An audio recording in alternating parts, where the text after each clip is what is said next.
Hello guys, I'm Kiri, welcome back to the channel. Today we're going to talk about Lamborghini Diablo GT. This is not a regular Diablo, it's a track-oriented, very special and only 80 were built. The car of course is based on the standard Lamborghini Diablo, which was in production from 1990 till 2001, and just 2,884 all versions were made. Was the successor of the legendary Lamborghini Countach and was the first road Lamborghini car to reach 200 miles per hour. The design was made again by the great maestro Marcello Gandini, but the final corrections were made by Chrysler because on that time Lamborghini was under Chrysler ownership. Diablo in Spanish means devil, which was kind of a tradition started from Ferruccio Lamborghini to name his cars with Spanish names, mostly connected with bulls. So the first Diablo was presented very early 1990. Again, to keep the tradition from Lamborghini Miura, the engine was V12. But here, like in the Lamborghini Countach, was longitudinally mounted, exactly 5.7 liter, double overhead cam, 4 valves per cylinder, injection system, and producing 492 horsepower, so just under 500 horsepower. At that time was more powerful than any Ferraris. The direct rival Ferrari Testarossa was 102 horsepower less, so 390. The track-focused Ferrari F40 was 478 horsepower, but this was a kind of competition, or war if you want, between Ferrari and Lamborghini about the power and maximum speed. When we mention the maximum speed, the original early Diablo did 323 km per hour or 201 miles per hour. Acceleration from 0 to 100 km per hour or 62 miles per hour, 4.1 seconds, so this is for the standard Lamborghini Diablo. Was very basic car, even no power steering assistant, but much better and luxury than the predecessor Lamborghini Countach. Later in 1993 was presented VT version, stands for viscose traction, or in different language 4x4, all-wheel drive. So was presented VT version Diablo, actually the first Lamborghini 4x4 car, except the SUV EOM002.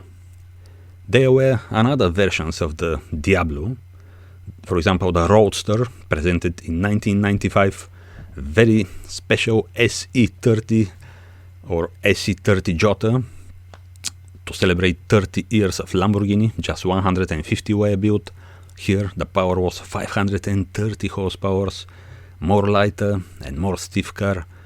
And the other very cool version was Lamborghini Diablo SV, stands for Super Veloce, which by the way stays up to today for the next generations, Lamborghini Murcielago SV, Aventador SV.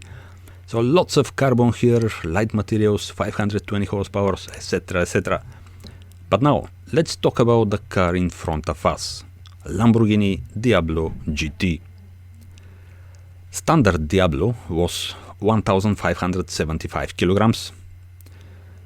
Lamborghini Diablo GT 1,460 kilograms. This is 115 kilograms lighter weight car.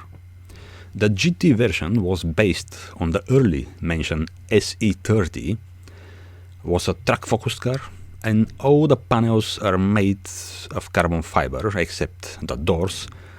And also they are different than the other Diablos. Very aggressive front and rear bumpers, boot lid, engine cover, side panels, even the wings were made wider to accommodate the wider wheel track. Under the rear bumper was installed diffuser, of course made by carbon fiber. We said under the bumper, but there probably is not a bumper, is this aggressive panel, which actually is the rear diffuser. The exhaust pipes are very light and in the center of the car. On the top, of course, is a rear spoiler made of carbon fiber, of course, again. The wheels are made of 3 pieces, all bolted together.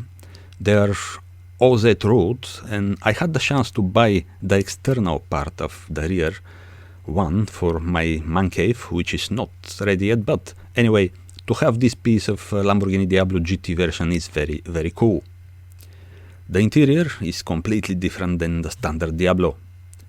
We can see lots of carbon fiber inside, Alcantara, bucket seats, GPS navigation, reverse camera even, and many different things.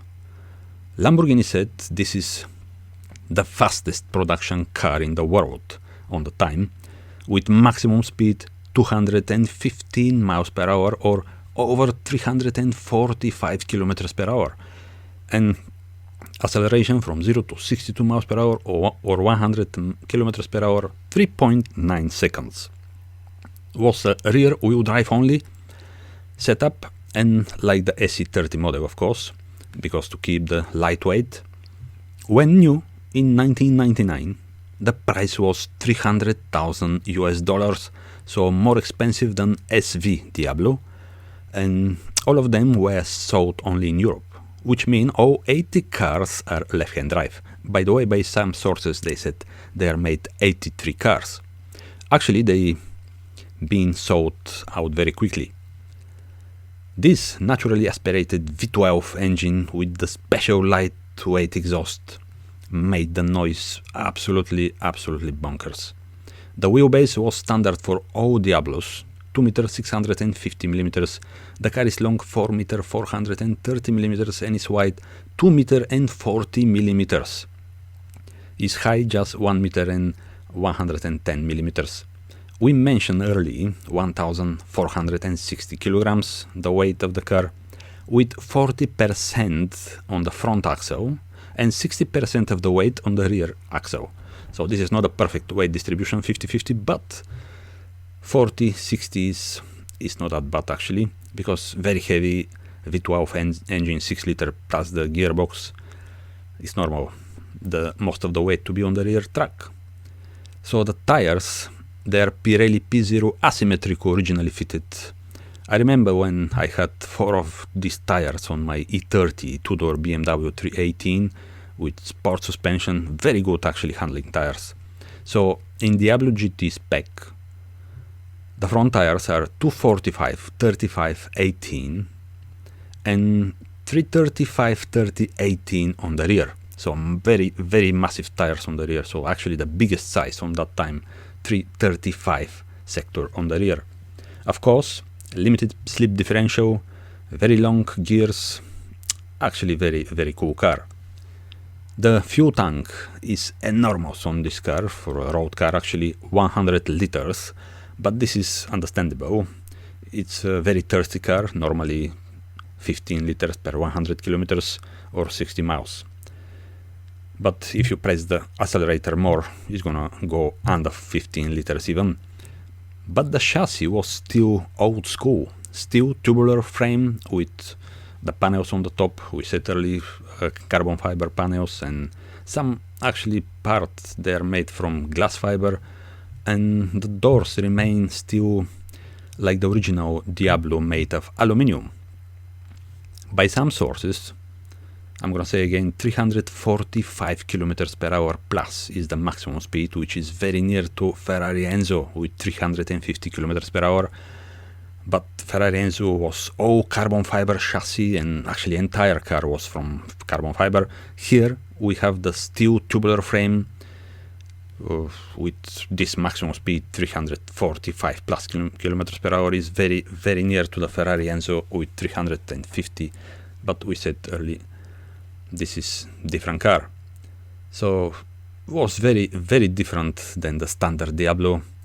To save more than 100 kilograms, really need to shave many things, but also to change the materials. Here we have exactly this.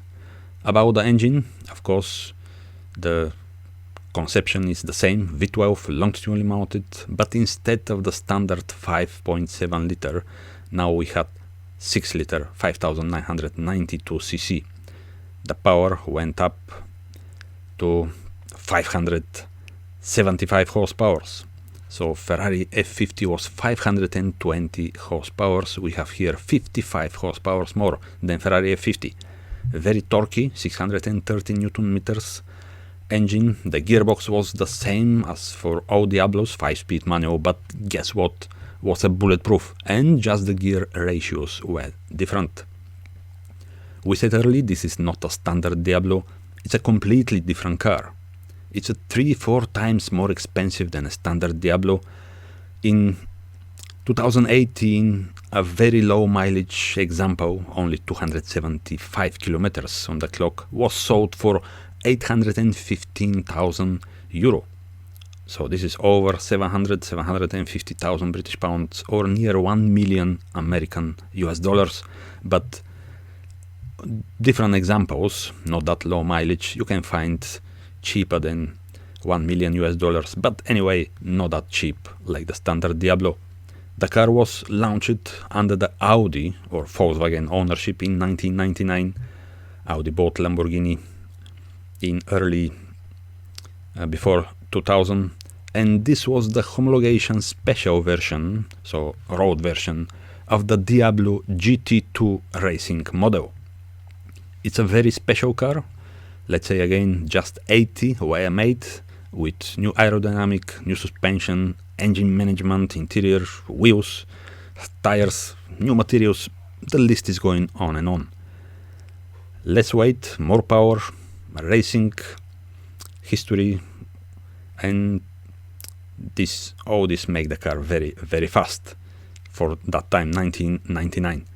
It's absolutely enormous car, 575 horsepower. So I'm gonna say again, as acceleration from 0 to 62 miles per hour was under 4 seconds, so 3.9 seconds. The car really is very cool. You can see the front wings there wider to accommodate the wider wheel track, especially on the front. All carbon fiber panels except the doors, they are the same like standard Diablo, made of aluminum. Interior is completely different than the standard Diablo. Very, very cool car. The front side looks very aggressive with this bumper.